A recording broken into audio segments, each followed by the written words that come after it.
Buenas tardes a todos y todas. Para quienes no me conocen, mi nombre es Sergio Salinas. Yo soy abogado penalista y director de ECA desde el año 2003. ECA, en primer lugar, tengo que agradecerlo. Pertenezco a la junta directiva y es la que nos permite estar acá. ECA son siglas, significa Ending Clearing Abuse. Hablando en castellano es poner fin al abuso clerical, y el objetivo justamente de nuestra organización es ese como lema. Siempre hablamos de tolerancia cero como una meta amplia. Quiero ser muy claro con el motivo que nos reúne hoy. Estamos acá porque existe una investigación penal que está abierta y es por trata de personas. Esto no es una casualidad.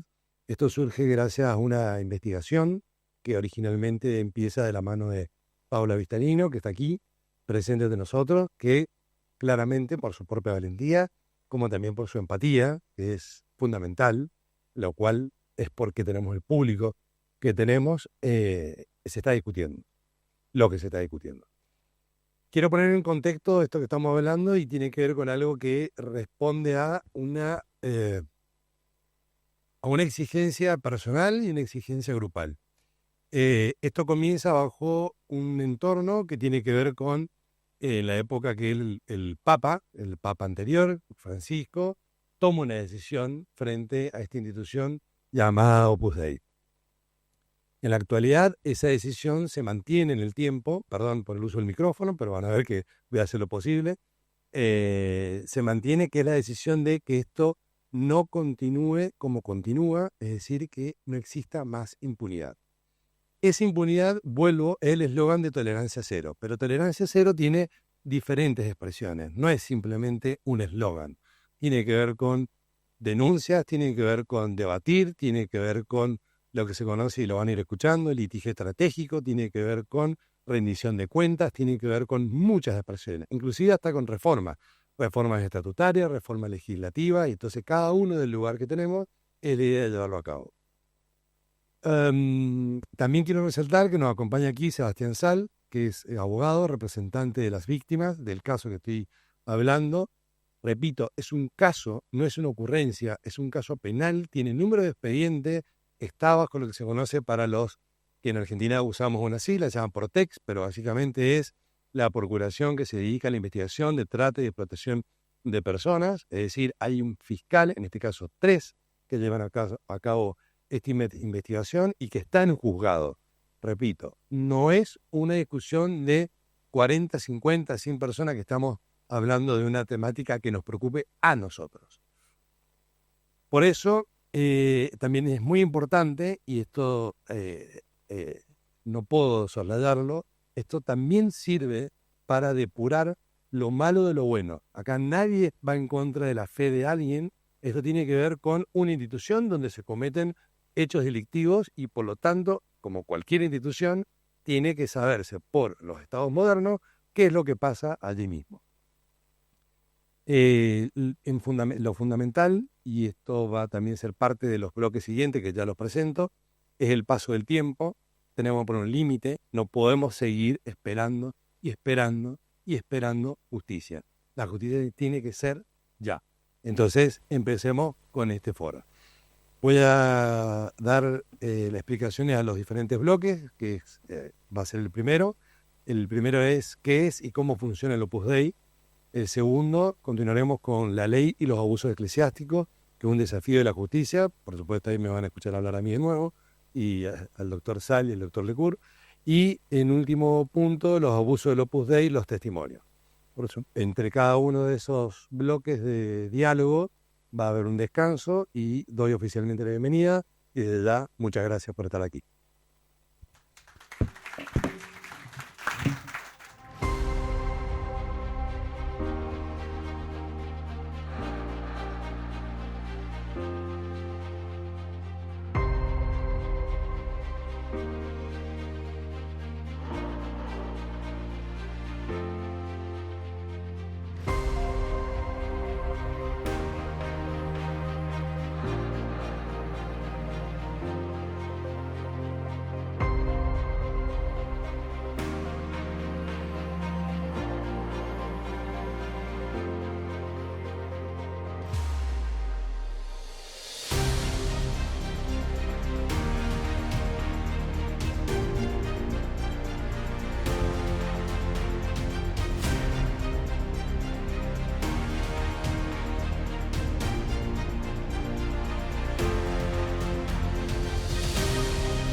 Gracias por seguirnos también en el streaming.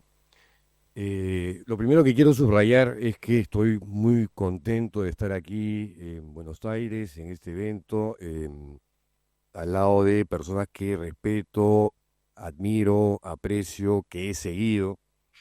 Eh, el burro por delante, mi nombre es Pedro Salinas, soy periodista peruano, autor de algunas investigaciones sobre lo que en el Perú se llamó el caso Sodalicio, una organización que llegó a ser una sociedad de vida apostólica, es decir, una institución oficial de la Iglesia Católica, y que gracias a las investigaciones periodísticas fue suprimida por dos papas. Por el Papa Francisco en la Semana Santa de este año, y que se ha mantenido esa decisión con el actual Papa León XIV o Robert Prevost, quien jugó un rol crucial en la historia del caso Sodalicio desde el año 2018. Dicho esto, el Sodalicio, que no les debe sonar a ninguno de ustedes de nada, es una de estas tantas organizaciones o denominadas realidades eclesiales o movimientos que formaron parte de la primavera que fomentó el Papa Juan Pablo II, eh, teniendo siempre como una suerte de referente, no oficial, pero sí, digamos, fáctico, al Opus Dei. Y de ahí tenemos N cantidad de movimientos parecidos, dispersos por todas partes. El Sodalicio en el Perú, aquí han tenido además Miles Christi, entre otras cosas. Los Heraldos del Evangelio de Brasil, Lazos de Amor Mariano en Colombia, Comuniones, Liberaciones en Italia, y puedo seguir porque son 40 más, ¿no? Pero el Opus Dei es clave en la historia y realidad de todas estas agrupaciones, organizaciones de características sectarias, en mi pequeña opinión, eh, y que este hecho se abra hoy día en Buenos Aires para abrirle a discusión, porque este fue un tema que de alguna manera inició el Papa Francisco y hemos visto en algunas fotos está continuando el actual Papa León XIV. Este primer panel sobre qué cosa es el Opus Dei, cómo funciona, que vamos a tratar de hacerlo en un tiempo apretado porque tenemos tres foros distintos que van a entrar al tema desde diferentes perspectivas. Es un panel, creo que, de super lujo. Aquí en la mesa está Paula Vistañino, quien hizo historia cuando en el año 2021 destapó en las páginas del diario La Nación de Argentina el caso de las numerarias auxiliares. Federico Johansen, ex numerario del Opus Dei argentino. Y tenemos por Zoom desde Londres, desde Cataluña, desde Perú, eh, desde España, a otras personas que van a participar en los siguientes minutos. Uno de ellos es Gareth Gore, periodista británico, autor de un librazo que se llama Opus. Mónica Terribas, una periodista catalana de investigación, productora de El Minuto Heroico, un documental también espectacular y escalofriante, que yo vi, si no mal recuerdo, en HBO.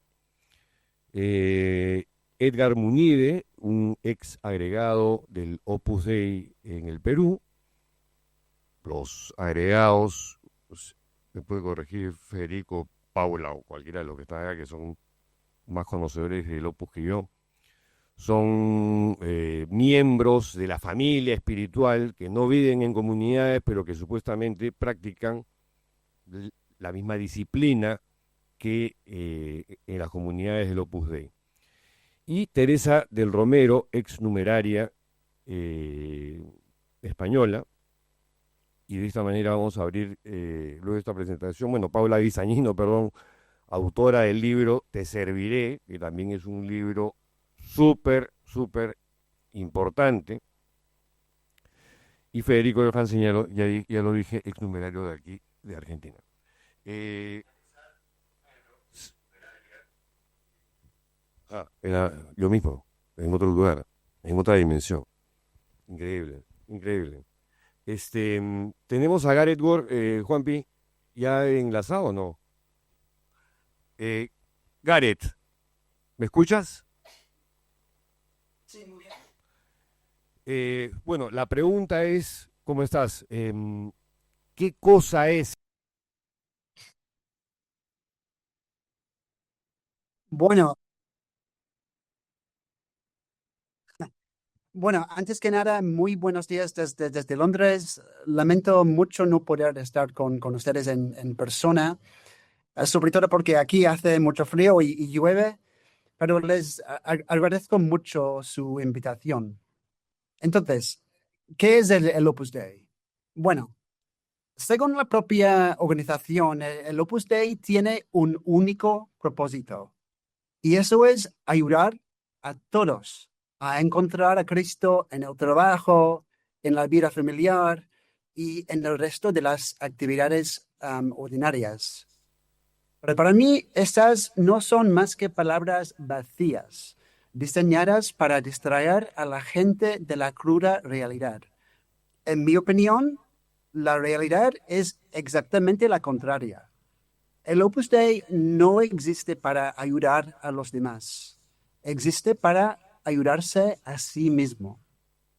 Durante casi 100 años, este grupo ha podido operar con casi total impunidad, abusando de la legitimidad conferida por el Vaticano para atraer a víctimas inocentes. Es una organización que se ha dedicado a captar activamente a menores de edad, los selecciona y los manipula sin consultar a sus padres. Es una organización que ha atraído a niñas vulnerables a una vida de servidumbre, ofreciéndoles falsas promesas de una buena educación y una vida mejor. Es una organización que que ha controlado y manipulado las vidas de sus miembros e incluso hay muchos que dicen que los ha medicado para encubrir la epidemia de enfermedades mentales que azota sus filas. Es una organización que ha roto una y otra vez el secreto de confesión para aprovecharse de sus propios miembros. Para el Opus Dei, la fe es simplemente una herramienta que puede utilizarse para obtener dinero, influencia y obediencia en beneficio de la organización. El Opus Dei para mí es una mancha dentro de la Iglesia. En mi opinión, es una secta abusiva que no tiene ninguna consideración hacia sus víctimas ni hacia la Iglesia en general. Antes de pedirle la participación a Mónica Terribas, Gareth, em, el Opus Dei dentro de la iglesia, ¿qué cosa es? ¿De qué dicasterio depende? ¿Cómo categorizar a esta organización luego de las medidas que empezó tomando o adoptando el Papa Francisco?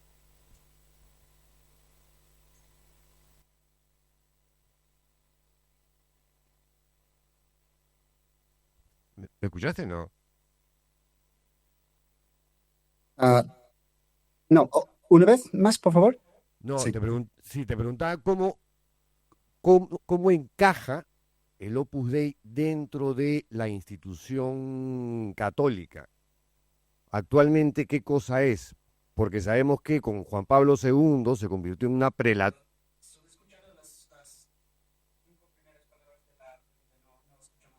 Ya, otra vez. ¿Qué cosa es el Opus?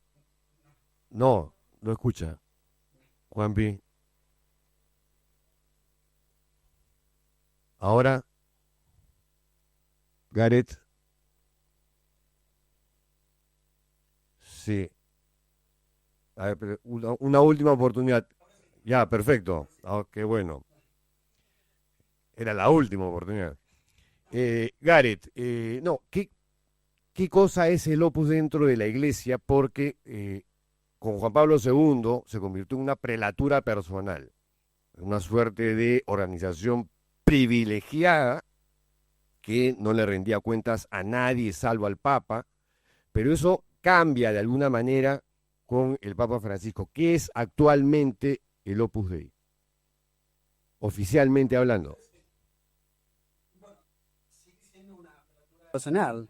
Y pero las cosas van cambiando. Estamos a la espera de las reformas. No sabemos cuándo van a salir. Estamos esperando casi todos los días. Y sí, vamos a ver lo que decide el Papa León. Ok, gracias Gareth por tu participación. Para ti y para los que van a intervenir en unos minutos, cuando quieran volver a participar, nos avisan, se desmutean, pero sí les pido que lo hagan ordenadamente. Gracias Gareth, fue Gareth Gore, autor del libro Opus, y ahora vamos a hablar con Mónica Terribas, periodista catalana, autora del documental El Minuto Heroico, que tiene 4 episodios. Dije que salían en la plataforma de HBO. ¿Confirmado? Confirmadísimo. Sale en HBO. Mónica, ¿estás con nosotros? ¿Está Mónica Juanpi, no? Sí, ya. A ver. Que entre Mónica. Está muteada.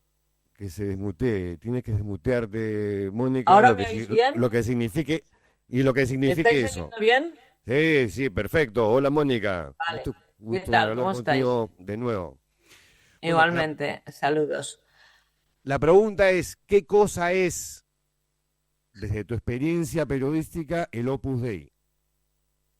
Vale, mira, empiezo por el final que le habéis preguntado a Gareth a la situación actual. Yo creo que eso vincula un poco a dónde estamos y cómo la Iglesia va a tener que resolver este problema. La diferencia entre cómo estaba el Opus Dei antes de Papa Francisco y ahora es que ahora depende del dicasterio del clero, lo cual implica que cada año debe dar explicaciones de los fondos económicos que mueve en relación a los sacerdotes, que son los únicos que están vinculados realmente jurídicamente al Opus Dei y a la Iglesia. Eso es muy importante porque el vínculo que se establece psicológicamente, y ahí va ya la definición de lo que es el Opus Dei, entre las personas que se consideran miembros del Opus Dei y el vínculo jurídico no tiene nada que ver. ¿Por qué? Porque los que realmente están vinculados al Opus Dei como organización que depende de la Iglesia Católica son los sacerdotes, el resto no. El resto es un vínculo, podríamos decir, emocional, es un vínculo construido a través de toda una serie de pasos, yo diría hasta una liturgia que te lleva a pedir la admisión, luego hacer la oblación, luego hacer la fidelidad y luego sentirte que cumpliendo normas vas a ganarte el cielo, pero a lo que estamos ante una organización, una institución que depende de la Iglesia, pero en la que los laicos se sienten tan miembros como los sacerdotes del Opus Dei para cumplir todos los requisitos que el Opus Dei obediencia como vínculo fundamental entre todos ellos, obediencia al Opus Dei y al Padre Fundador, y a partir de ahí, dentro del Opus Dei, y ahí voy a lo que a cómo definirlo, creo que se produce una sistémica en el abuso espiritual y la coerción psicológica de todas y cada una de las personas que acaban siendo miembros de esa organización. Por lo tanto, hay muchísimos miembros dentro de la obra, supernumerarios, numerarios, agregados, cooperadores incluso, que no se sienten en absoluto abusados espiritualmente porque están dentro de la lógica de lo que les pide y se sienten bien y felices, etcétera, y que quizá nos estén siguiendo y a los cuales deseamos, pues naturalmente, toda la fidelidad y la felicidad que puedan alcanzar, pero hay muchísimas personas que ya se han salido del Opus Dei históricamente, que se están saliendo y quizá lo están dudando a día de hoy, que consideran que son víctimas de un abuso espiritual. Y el abuso espiritual es cuando, en nombre de Dios, tu vida se somete a toda una dinámica de normas que hacen que tu juicio, tu propio juicio, tu criterio, tu independencia, tu libre albedrío desaparezca. Cuando tú anulas la personalidad de la persona y la sometes a la personalidad del colectivo, a la personalidad colectiva, en esa frase tan propia de la obra, que es la humildad colectiva, desaparece la voluntad propia. Y cuando desaparece la voluntad propia, la persona se anula. Y cuando la persona se anula es cuando cae en depresión o cuando cae en el sinsentido. ¿Qué hago yo aquí si todo aquello que está pasando no lo puedo discutir, si todo aquello que están diciendo no responde a mi identidad sexual, psicológica, mental, de todo tipo, incluso profesional? Y entonces esa dinámica en la que entran las personas que se sienten víctimas de esa coerción psicológica, de ese abuso espiritual, son tan respetables y merecen tanta atención como aquellas que están dentro del Opus Dei se sienten en estos momentos felices y realizadas, ¿no? Entonces, creo que cuando definimos el Opus Dei no nos podemos quedar con la definición de estructura solo, sino mirar cómo la define cada uno de los miembros que ha formado parte de la obra, ¿no? Porque todos y cada uno de ellos, la suma de cada experiencia es la que hace el colectivo, ¿no? Entonces, a partir de ahí podríamos discutir pues dinámicas económicas que Gareth las conoce infinitamente mejor que yo, ¿no?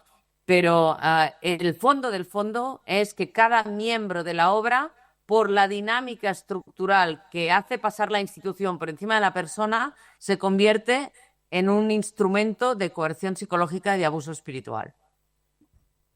Ahora, ¿dirías que es una secta, no? Es que el concepto de secta, a mí no me gusta generar titulares gratuitos, ¿no? La exposición de cada persona a esa definición, yo lo he dicho muchas veces cuando hablaba del Minuto Heroico y cuando se lanzó el 7 de febrero los 4 episodios del Minuto Heroico, yo creo que esa es como cuando una persona dice, soy un comunicador. No eres un comunicador. Comunicador te lo tienen que considerar los que te escuchan o los que te ven, ¿no?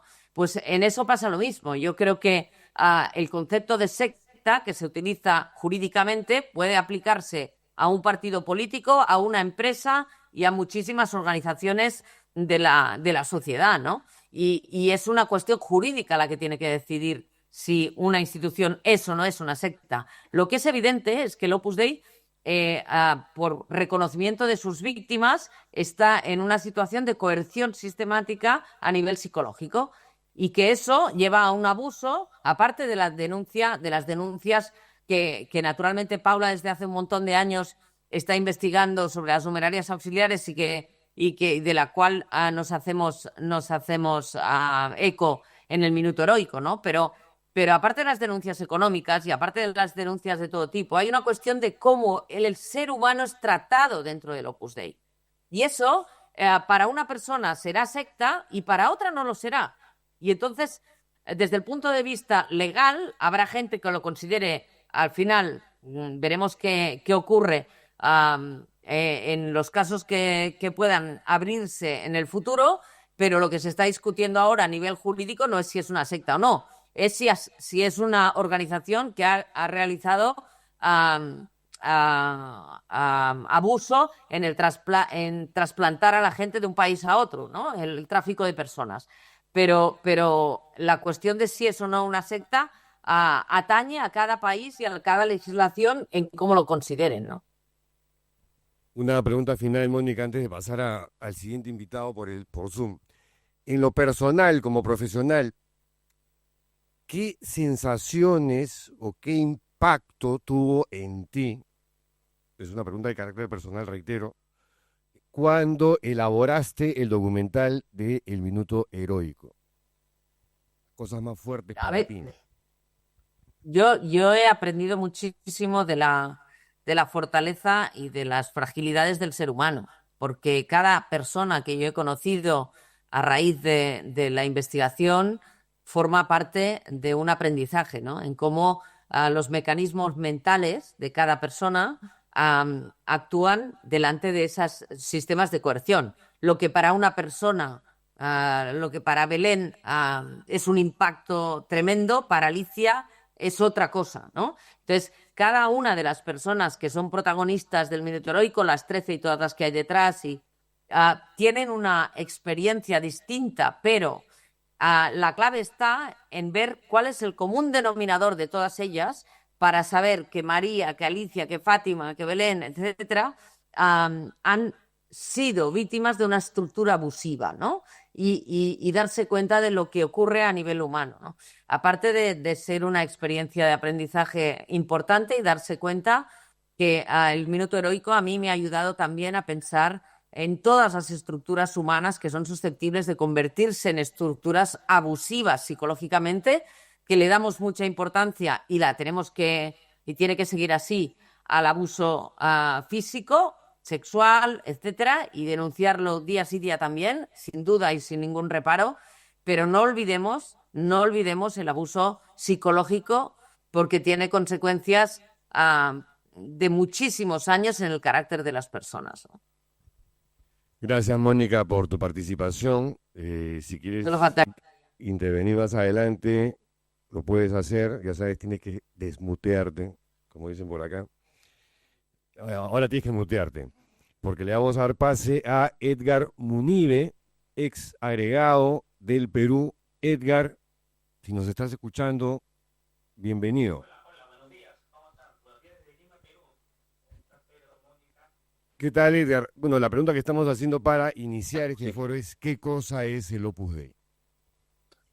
Una pregunta, la verdad, bastante difícil, pero yo podría responder ahora que el Opus Dei es una gran estafa espiritual. Cuando leí Anferim Matuendum, el 22, comprendí de que prácticamente era una gran estafa espiritual porque fuimos manipulados. Perdón, Edgar, espiritual. ¿podrías Sí. repetir cuando leíste qué? Cuando leí el motu propio del Papa Francisco Ascarim ok. Matuendum, Ok. que fue en el 22, comprendí que el Opus Dei en el fondo es una gran estafa espiritual. ¿Por qué? Porque yo pertenecí al Opus Dei 15 años como agregado en Lima, porque fuimos obligados a vivir, fuimos manipulados espiritualmente para vivir como religiosos preconciliares, por si acaso, ¿no? Pero a la vez convencidos de que no éramos religiosos. Una contradicción, ¿no? Eso es lo que podría resumir, una gran estafa espiritual. En tu caso, ¿cómo te captaron? ¿Cuánto tiempo estuviste ahí?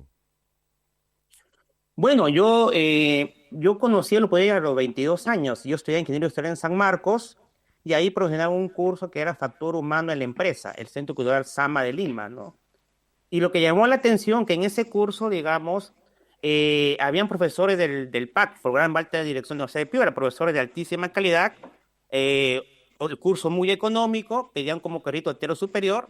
Y la verdad que yo asistí a ese centro que queda, pues, Parque Hernán Velarde, no sé, centro de Lima, 28 de julio, tú que Pedro eres de Lima, conoces cercado de Lima, ¿no? Bueno, y ahí pues, ahí es donde empezó, digamos, la captación, ¿no? Una pregunta previa antes de pasar a Teresa del Romero. ¿Por qué Perú ha sido importante en la región para el Opus Dei? Porque tengo entendido que en Argentina está presente, pero como ha estado presente en otros países de la región, pero en el caso peruano sí ha tenido una relevancia como particular. Mira, la relevancia viene por parte de los sacerdotes. Digamos, como miembros numerarios, agregados numerarios, en Perú no ha sido una región muy potente, pero sí la labor de la Sociedad Sacerdotal de Santa Cruz. Hay que notar que, Pedro, que aquí en Perú, durante varios años, prácticamente el tercio del episcopado peruano era del Opus Dei o estaba vinculado al Opus Dei. El primer cardenal del Opus Dei es el cardenal Cipriani, ¿no? Entonces, es importante por el tema de que en el Perú, digamos, posiblemente sea el que más obispos ha aportado en su momento a la iglesia, ¿no? Es decir, acá teníamos diócesis prácticamente Tomás fue el Opus Dei, que es Chiclayo, el cardenal Prevo justamente, ¿no? Abancay, Huancavelica, Cañete, ¿no? Cusco, etcétera, y Lima, ¿no? Por ahí viene la relevancia. Me comenta Paula que tú has preparado algo que quieres decir para este evento. Bueno, pero son, no sé, son 10, 15 minutos, pero ya creo que... Edgar, ¿cómo estás, Paula? Te saludo. Sí. Sí, estamos cortos de tiempo, pero es interesante, Edgar, además de haber sido agregado durante todo el tiempo que dijo, el profesor de filosofía tiene una mirada, digamos, acerca de la institución estructural, de qué debería ser, ¿no? Un poco también la iglesia con el Opus Dei, y me parece que es interesante que pueda decirlo, no en 15 minutos, por favor. No. No, en 3. No, bueno, yo había preparado mi testimonio en 10, 12 minutos, pero creo que diré la parte más importante, ¿no? Vamos a ver, el gran problema que hay en el Opus Dei es el tema del voluntarismo. ¿Por qué? Acá voy a empezar por el final, ¿no? Cuando yo empecé a darme cuenta o a salir del Opus Dei, porque estuve 15 años ahí dentro, es cuando leí, digamos, la teología del cuerpo de Juan Pablo II. Cuando leí el cuerpo del segundo, hay dos conceptos claves que me ayudaron a comprender, digamos, los abusos en el Opus Dei. El primer concepto era la cosificación de la persona, ¿no? Entonces, Juan Pablo II decía, pues, de que el fin es la persona y que toda causa de pecado, mal, es cosificar a una persona. Y me di cuenta que en el Opus Dei prácticamente la cosificación era la práctica diaria, ¿no? Porque ahí el fin supremo era la obra y las personas éramos simplemente medios, ¿no? Basta un ejemplo muy sencillo, ¿no? Por ejemplo, lo que se llama la visita a pobres, por ejemplo, era visitar hospitales, orfanatos, pero ahí ese era un medio, ¿por qué? Para llevar a los estudiantes universitarios que estaban a punto de pitar, para sensibilizarlos y luego que piten, pero el fin no era las personas pobres, sino... Edgar, Sí. ¿qué cosa es Dime. pitar Ah, en la jerga opusdeísta, por decirlo de alguna forma? pitar significa escribir la carta al padre pidiendo la admisión al Opus Dei. Ese se llama pitar, ¿no? Una carta de sujeción. Una carta de sujeción donde le escribes a una carta que para uno era muy sagrado, pero que al final no vale nada, ¿no? Entonces, ese fue instrumentalización. Luego, las amistades. Buscaba siempre, por ejemplo, amistades de primeros puestos en la universidad, en el trabajo, pero si esa persona no daba esperanza de pitar, simplemente tú lo dejabas de tratarlo. Entonces comprendí que en el Opus Dei fuimos cosificados desde el principio y luego nosotros cosificamos a los demás. Es una escuela de cosificación de la persona. La segunda idea, aquí esto es muy importante, es de que Juan Pablo II hablaba de lo que se llama las bodas del Cordero. Juan Pablo II hablaba de que la unión del alma con Dios es mediante una boda y que esa boda del Cordero se puede vivir anticipadamente, digamos, en el matrimonio sacramental, el orden total y la consagración. Y aquí fue la clave. Cuando estudié la consagración, me di cuenta de que el Concilio Vaticano II había abierto la puerta a los laicos que están en el mundo. Pero el gran problema es que Escrivá, el fundador del Opus Dei, José María Escrivá de Ader, digamos, él tenía la idea de que la consagración solamente era para los religiosos, ¿no? Por lo tanto, él decía que los laicos solo necesitan su voluntad, su palabra de cristiano para vivir la castidad, pobreza y obediencia. Entonces, ¿qué es lo que sucede? De que para vivir esos tres consejos evangélicos en medio del mundo, que es la castidad, pobreza y obediencia, necesita la ayuda de la gracia de Dios que viene a través de la consagración. Entonces, un laico del Opus Dei, digamos, solamente al tener su propia voluntad, eso lo va a llevar a un voluntarismo, ¿no? Es decir, va a confiar más en su voluntad que en la gracia de Dios y eso le va a afectar psicológicamente. Sí. Edgar, el tiempo nos gana. Una Ahí curiosidad termino. casi morbosa. ¿Cómo vive la pobreza un miembro del Opus Dei? ¿Es posible? Entrega todo su sueldo, Ajá. todo su sueldo, todo lo que gana, mucho o poco. Sí o sí. Sí o sí, todo lo que gana. Y todo lo que necesita, y uno cada semana sacaba lo ordinario, y si quiere comprar algo extraordinario, tiene que consultarlo. Mi mamá se enfermaba, tiene que pedir dinero. Prácticamente el cheque o en ese tiempo era lo que se llama el cheque, ¿no? Ahora la tarjeta será, ¿no? Listo, Edgar. Gracias, sí.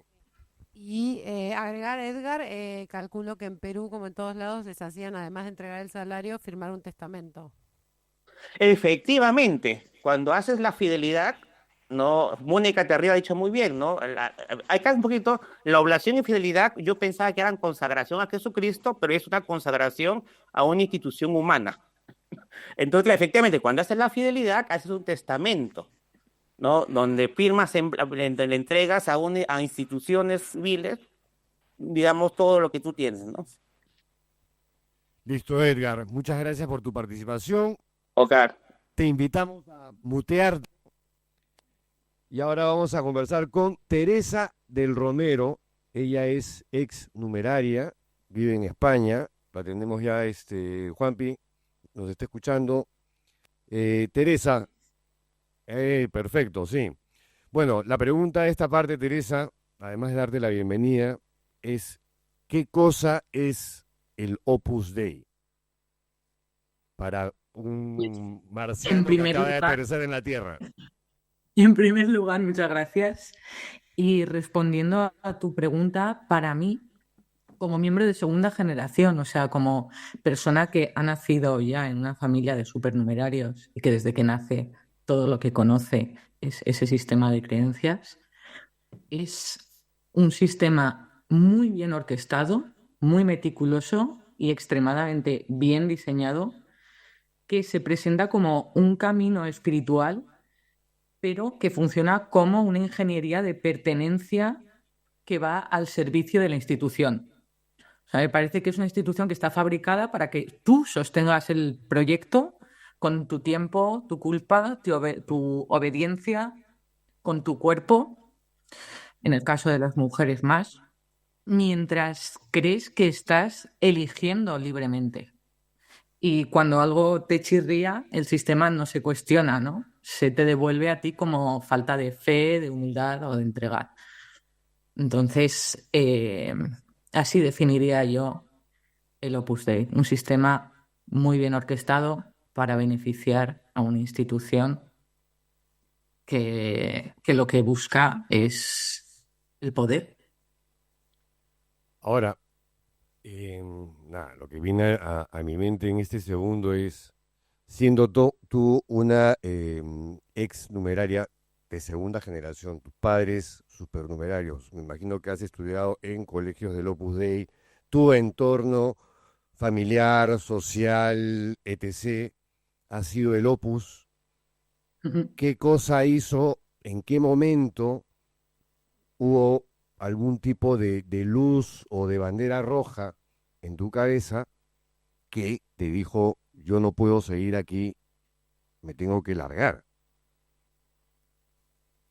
Pues fueron varios disparadores, yo creo que nunca es solo uno, fueron varios. Entre ellos destacaría mm, el tema del machismo, para mí fue como una red flag, un disparador. Yo no entendía, por ejemplo, que no pudiese fumar y que los hombres sí. Entonces, todos los días iba a hacer la charla, ¿no? A hablar semanalmente con la numeraria que me tocaba sobre temas de fe, pureza, vocación, etcétera. Y yo lo único que preguntaba era, oye, ¿por qué yo no puedo fumar y los hombres sí? O todos o ninguno. ¿Por qué yo no puedo dormir en colchón y ellos sí? Me decían, no, es que duerme una vez a la semana en el suelo. Me da igual. Yo también puedo dormir una vez en el suelo. Bueno, este tema de la enorme diferencia entre hombres y mujeres fue una de las cosas que a mí me despertó, porque además lo que se me contestaba cuando yo hacía estas preguntas era temas de pureza. Y yo decía, ¿pero qué tendrá que ver que yo sea casta y pura con fumar o no fumar? ¿No? Y, Teresa, perdón, Paula. sí, ¿Cómo estás? Una aclaración respecto de lo que ella decía, que me parece que quizás para quienes no conocen el Opus Dei, ella decía lo de dormir en el suelo o dormir en tabla. Ustedes, las mujeres, ¿cómo era? ¿Cómo tenían que dormir? Nosotros dormíamos en tabla y los hombres, si no, que me corrija Federico, una vez a la semana en el suelo. Ujú. Ustedes todos los días en tabla. Sí, sí, esa es. Todos. Y de hecho, por favor, si me queréis paradme, porque si no, yo hablo y hablo. Pero ese tema de la enorme diferencia entre hombres y mujeres es uno muy recurrente que nos llegan a través de Instagram, porque ahora mismo estoy colaborando con una cuenta de Instagram que llevamos exmiembros, que se llama @hablemos del Opus Dei. Y nos llegan muchos testimonios de gente joven que comparten experiencias de este tipo, sobre todo de mujeres que sufren como la cultura de la pureza. Ok, gracias Teresa por tu participación. Vamos ahora sí a la mesa. Federico, la pregunta que le hemos hecho a todos, ¿qué es el Opus Dei y cómo funciona? No te voy a contestar qué es el Opus Dei. Ya te lo dijeron todos. No, yo traía algo preparado que básicamente va por el lado de que en el momento en que empezaron primero los testimonios y después las denuncias, básicamente de las numerarias auxiliares, el Opus Dei salió a defenderse diciendo que eso es muy sesgado, porque en el Opus Dei hay mucha gente feliz y a mostrar testimonios de gente que es feliz en el Opus Dei, cosa que es cierto. En el Opus Dei hay gente feliz. Yo, en los momentos en que estuve en el Opus Dei, pasé momentos de felicidad. Pero lo que quiero dejar en claro es que, aunque hoy sean felices, el proceso de incorporación al Opus Dei tiene 3 engaños sucesivos.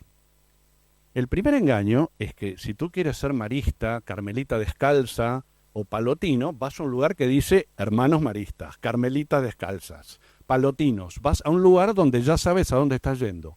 Cuando vas a un centro del Opus Dei, desde que el cartel puede decir el CUDES o cualquier cosa, no sabes a dónde estás yendo y normalmente a lo primero que te invitan cuando eres chico es alguna actividad que no tiene absolutamente nada que ver con la religión. Campeonato de fútbol, escuela de aeromodelismo o, en el caso peor de las numerarias auxiliares, que ya es extremo, es vení que vamos a hacer estudiar para darte un título secundario que por ahí no podés obtener en el lugar donde estás. O sea, primer engaño, te llevan a un lugar que no sabes dónde es. Primero.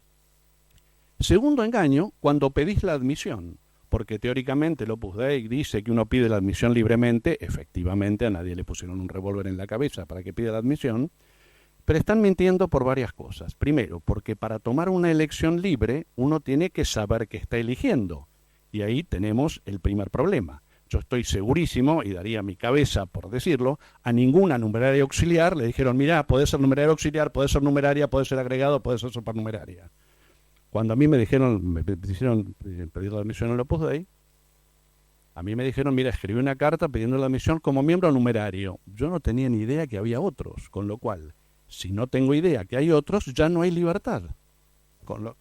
Además tenía 14 años. Independientemente de esto, y si querés también, Paula, independientemente de, no voy a cuestionar si existe o no existe una vocación sobrenatural al Opus Dei, para no meterme en un campo sobrenatural, estoy hablando de un campo que el Opus Dei también dice que cuando no hay conocimiento no hay libertad. Yo aprendí en el Opus Dei que para que un acto sea humano y libre, tiene que haber plena advertencia, conocimiento, y pleno consentimiento, voluntad de hacerlo. Bien. Y el tercer engaño, que para mí es el peor de todos, que es que en el momento en que uno pide la admisión, 14 años, 22 años, no importa, le dicen que es del todo y para siempre. Pero eso es para uno, porque para el Opus Dei hay un periodo desde que uno pide la admisión hasta la admisión, que son 6 meses, después otro periodo hasta la oblación, que es 1 año, a partir de ahí renueva la oblación, renueva ese compromiso con el Opus Dei, como dijo Edgar, todos los 19 de marzo, y finalmente hace la fidelidad. Pero nunca te dicen que en ese periodo estás vos también probando si tenés realmente la vocación al Opus Dei, porque vas aprendiendo cosas que no te dijeron. O sea, a mí no me dijeron el primer día, y ojo que la gente se asusta con las disciplinas o con el silicio porque parecen cosas, no me dijeron cosas peores, que es que me iban a hacer cambiar de carrera universitaria, cuando no, la libertad, etcétera. ¿A qué voy entonces? Estos 3 engaños invalidan la pertenencia al Opus Dei de cualquier persona, por feliz que sea, porque la base fue falaz, la base fue engañosa. Eso es lo que quería decir. Si quiere decir, el Opus Dei es quien lleva adelante este proceso de reclutamiento o incorporación de personas al Opus Dei. Gracias, Federico. Bastante claro, esquemático y contundente. Cerramos con Pau para que completes un poco todo lo anterior, que nos quedan pocos minutos. Tú no tienes que desmutearte. Bueno, buen día y gracias por estar acá. Como dijo Sergio, es muy importante que esto esté pasando en este momento, así que gracias a quienes vinieron y a quienes organizaron también esto. Estaba pensando en qué cosas no se dijeron o qué huecos van quedando por ahí. Creo que queda claro lo estructural, lo sistemático, lo organizado, lo jerárquico, lo piramidal.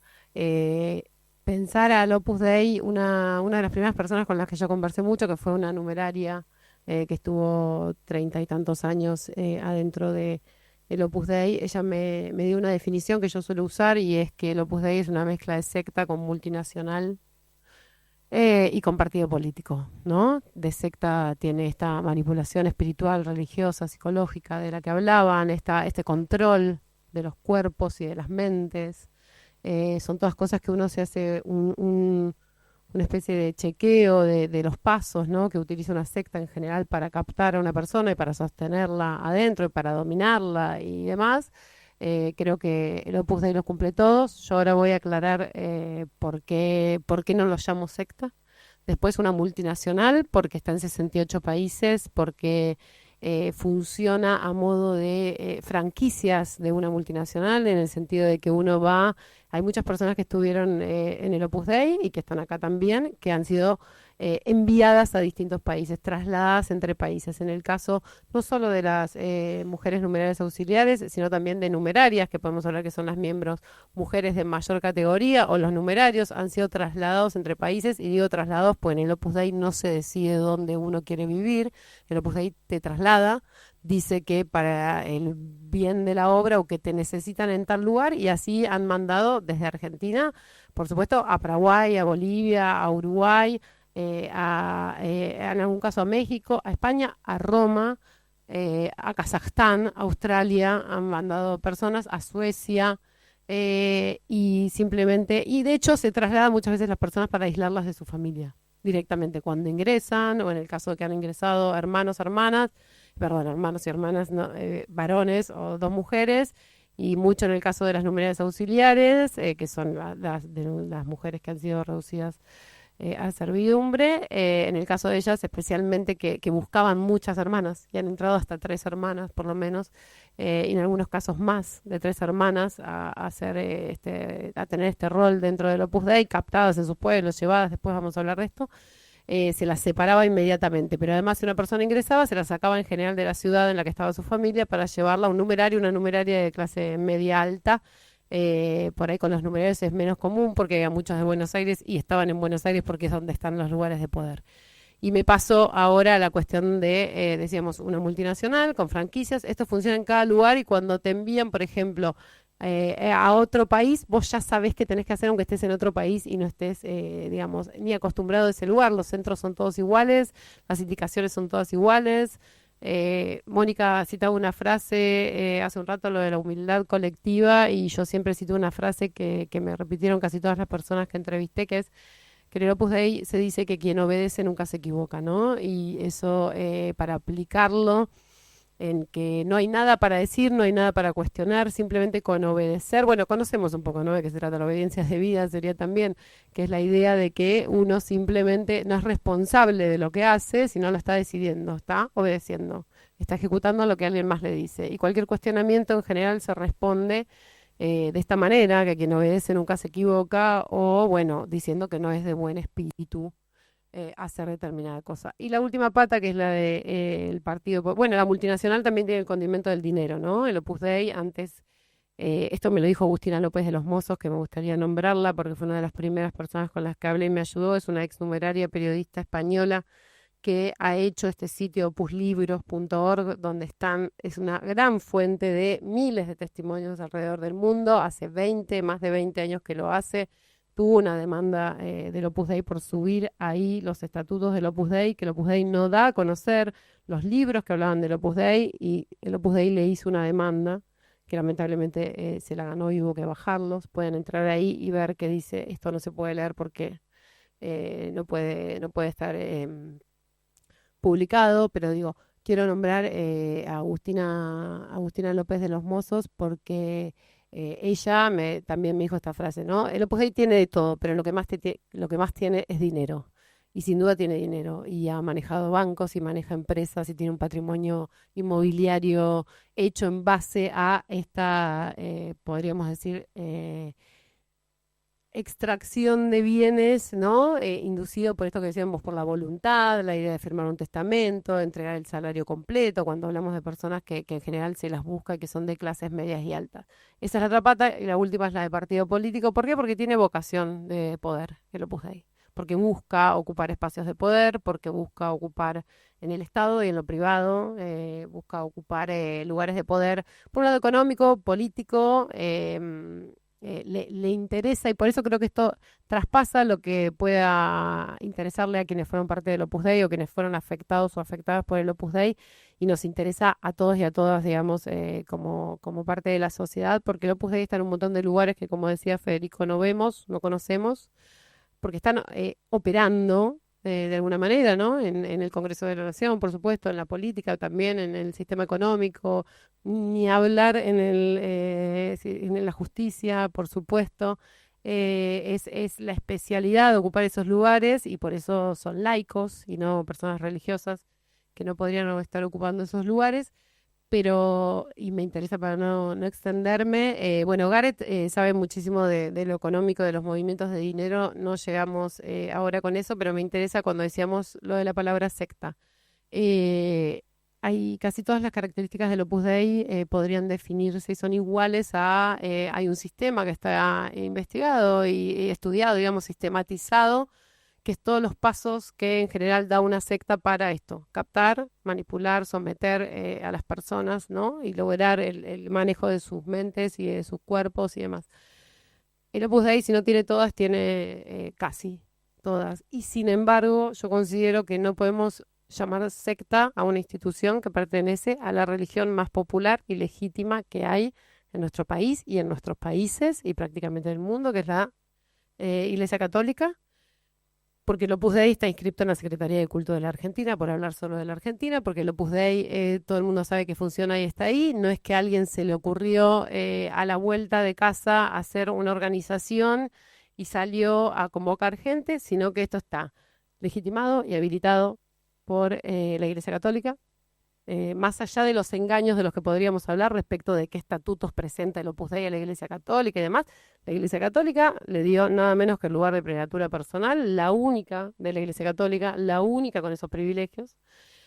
Y los estados democráticos han permitido que funcione, y no solo han permitido que funcione, sino que en muchos casos han ayudado a financiar. Y ahí hablo de lo que vamos a hablar después, que es puntualmente en este caso, pero puedo hablar de muchos otros. Hay colegios del Opus Dei subvencionados en todo el mundo, subvencionados por los estados, ¿no? De hecho, hay una pelea ahora en España porque el Opus Dei no quiere hacer colegios mixtos, y el Estado, bueno, les dijo que si no hacían colegios mixtos, o sea, si seguían separando por género a sus estudiantes en escuelas distintas, que además están separadas, nunca están juntas, no iban a financiarlos más, y están en esa pelea. No sé bien, creo que algunos ya le sacaron el subsidio.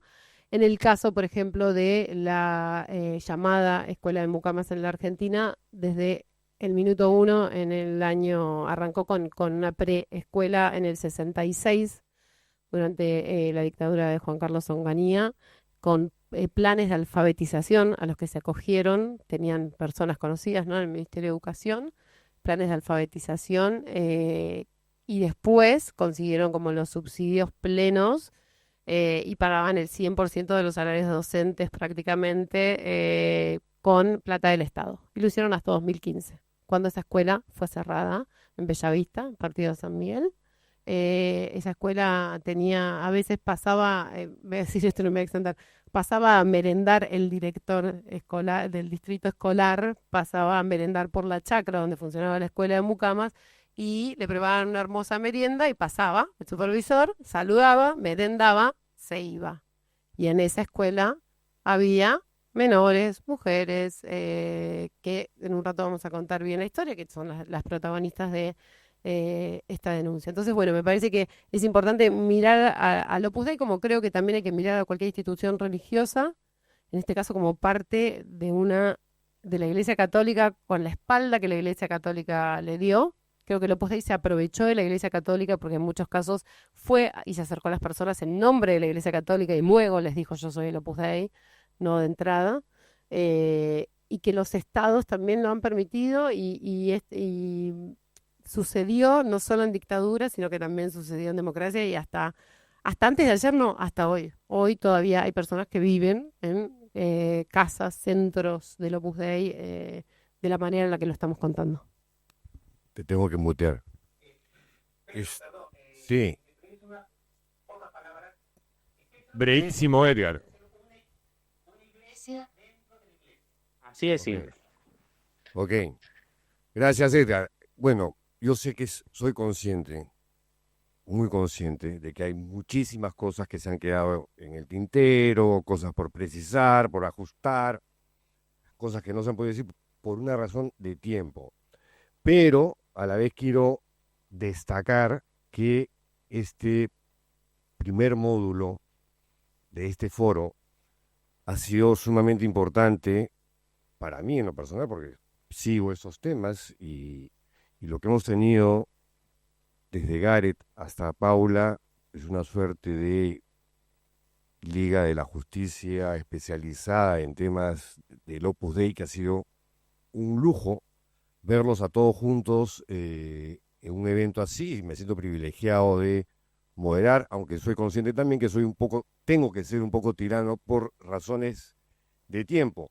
Entonces, nada, para cerrar, simplemente quiero agradecer a cada uno por orden de aparición.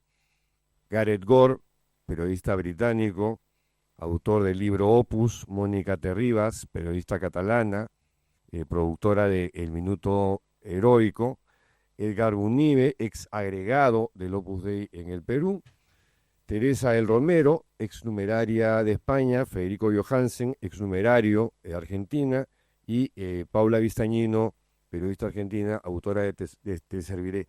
O sea, gracias no solamente por su participación en este evento, sino gracias por todo lo que han hecho hasta el día de hoy. Y de esta manera quiero cerrar este bloque. Tenemos un tiempo para tomar agua, café, y volvemos inmediatamente con el segundo, que va a ser un poquito más técnico. Tengo que lidiar frente a 3 abogados argentinos, entonces tengo que tomar café.